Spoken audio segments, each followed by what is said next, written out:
దేవుని నామమునకు మహిమ కలుగును గాక. ఆమేన్.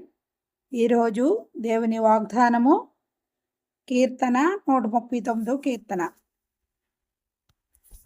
యెహోవా, నీవు నన్ను పరిశోధించి తెలుసుకొని ఉన్నావు. నేను కూర్చుండుట నేను లేచుట నీకు తెలియను. నాకు తలంపు పుట్టక మునుపే నీవు నా మనసు గ్రహించుచున్నావు. నా నడకను నా పడకను నీవు పరిశీలన చేసి ఉన్నావు. నా శరీరాలన్నిటినీ నీవు బాగుగా తెలుసుకొని ఉన్నావు. యెహోవా, మాట నా నాలుకకు రాకమునుపే అది నీకు పూర్తిగా తెలిసి ఉన్నది.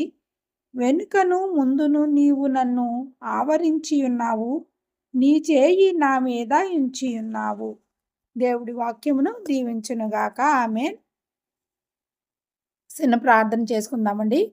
సకల ఆశీర్వాదములకు కారణభూతులైన ప్రియ పరలోక తండ్రి, మీకు వందనాలు, స్తుతులు, స్తోత్రములు నాయన. ఇదిగో ప్రభా, మరి ఇంతవరకు మీ సజీవ రెక్కల చాటున నన్ను మమ్మలను భద్రపరిచి మరొకసారి ప్రభుని స్తుతించుకొని ఆడటానికి ఇచ్చిన ఈ తరుణానికి మీకు కోట్లాది వందనాలు, స్తుతులు, స్తోత్రం నాయన. ఇదిగో ప్రభా, ఎంతమంది బిడ్డలైతే ఈ ప్రార్థనలు ఏకీభవించి ఉన్నారో ప్రతి బిడ్డను మీరు దీవించి ఆశీర్వదించి అనేక మందికి ఆశీర్వాదకరంగా వారిని వారి కుటుంబాలను దీవించునుగాక. ఆమె నీ కృపల బిడ్డలను భద్రపరచుకోండి తండ్రి. ఏ బిడ్డలైన ప్రభా అనారోగ్యాలతో, అప్పుల బాధలతో, కుటుంబ సమస్యలు, మాట వినని పిల్లలు, అనేక తండ్రి నాయన సమస్యలతో ఉన్న బిడ్డలందరినీ ప్రభా నీ కృపలో జ్ఞాపకం చేసుకుని బిడ్డలకి ఏది అవసరమైనదో అనుగ్రహించి మీరు ఆశీర్వాదంతో ప్రతి కుటుంబాన్ని మీరు దీవించండి, ఆశీర్వదించండి. మా భారతదేశాన్ని అంతటినీ మీ పాదాలు చెంత పెడుచుని నీ కృపలో మా దేశాన్ని భద్రపరచుకుని మా దేశ సేవకులందరినీ మీ కృపలో భద్రపరచుకోండి తండ్రి.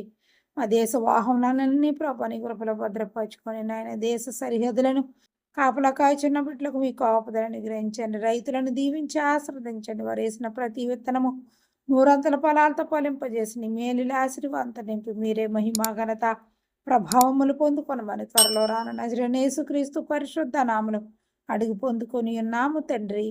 ఆమేన్.